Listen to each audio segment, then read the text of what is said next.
Magic Johnson, when he selected Lonzo Ball second overall last year, he said that he had greatness written all over him, and he was the new face of the Laker franchise.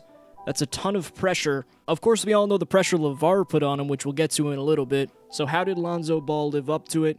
That's what we're going to talk about today. How did his rookie season impress us? And when were the moments where we said, he's underperforming for a number 2 pick? You can't judge him solely off of this season. We gotta wait to see if he continues to improve. But here's what I'll say. The Lakers expected that he would be the face of the franchise, obviously, like I mentioned earlier. Rob Pelinka, the Lakers general manager, added to this by saying he's a transcendent NBA player. In my opinion, you can't be that if your jump shot isn't up to par with where the game is going. Now, you could say transcended. That means taking the game somewhere else. But it's not like they drafted him because he was the next Russell Westbrook and was going to dunk all over dudes. Part of the reason why they took him is because he has that jump shot, keeps the defenses honest. He shot 41% from 3 at UCLA. That's very respectable. Comes into the NBA, he's only shooting 30.5%. Another concern is just his overall field goal percentage. Shot 55% in college, only 36% in the NBA. But now let's move on to some of the positive things for Lonzo this season. November 11th, 2017, at just 20 years, 15 days, Lonzo Ball becomes the youngest player in NBA history to record a triple-double. He was 7 of 12 from the field, 3 of 5 from deep. It was just the ideal game for Lonzo. He then followed that up 8 days later with his second triple-double, and we thought we were going to be seeing this all season long from Lonzo. The next month in December was Lonzo's most efficient month. Then the injury to his shoulder happened, of course, later on, the MCL sprain. But just getting a full year of NBA basketball under his belt, you know, people talk about how Ben Simmons, that year was good for him. Just getting used to the NBA in general is good for players. He's going to know how defenses are going to play him. He's just going to come into next season knowing instead of going into his rookie season when he didn't know anything. I'm not going to say he's a bust quite yet.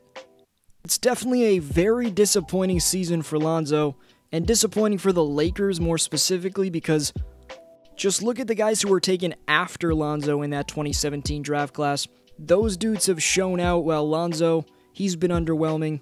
On to the man of the year now, LeVar Ball, who said that the Lakers, that he didn't think the Lakers were going to make the playoffs. He knew the Lakers were going to make the playoffs. Everybody assumed there was going to be controversy with LeVar Ball, and personally, I wanted to see more LeVar Ball on the sidelines this year, just yelling at Luke Walton or causing controversy in some way. But he did make some pretty bold statements behind the scenes about the Lakers coaching. It was good that he had the distraction of Lithuania, because otherwise I think he'd be at every Laker game yelling at Lonzo, yelling at Coach Walton. Gotta love my guy, LeVar Ball. But his prediction or his telling of the future that the Lakers were going to make the playoffs obviously didn't come true. It was another crap season for the Lakers. Just quickly, right before my predictions about Lonzo in the future and how good I think he can be, let me know down below what you think the Lakers need to contend for a playoff spot next year.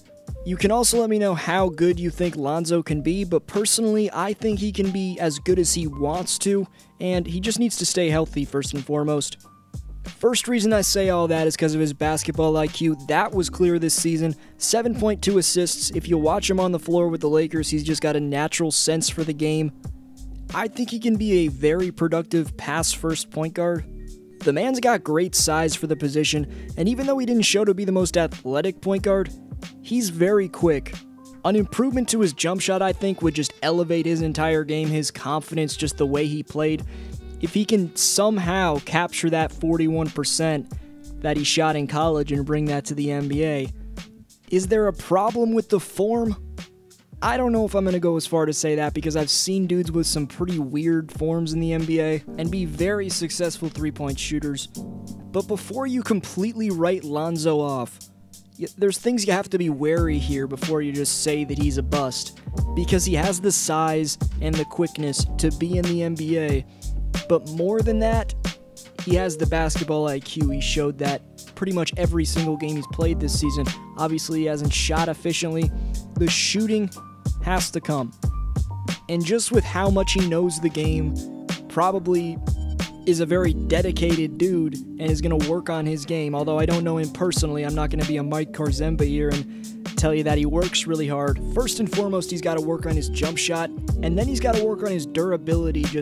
That's a lot of strength work, getting in the gym. He's not nearly big enough to play this point guard position. I just said he was tall enough, but he's got to fill out. Obviously, we've seen guys do that in the recent past and become superstars in the NBA, like Kevin Durant, like a Kawhi Leonard. Obviously, the king, Lonzo, probably will never be as good as those players. But the point is here, strength goes a long way, so get in the gym, Lonzo, keep lifting those weights. The controversy with his dad is kind of another story. I got some opinions about that, may have to save that for another video. So overall, it's been a very underwhelming season. I had more expectations for Lonzo Ball just with his jump shot, just with his overall efficiency. But don't write him off as a bust quite yet, just because of his natural abilities. I make 5 NBA videos a week, so to stay tuned, turn on notifications, enjoy night 3 of the NBA playoffs, and have a great day.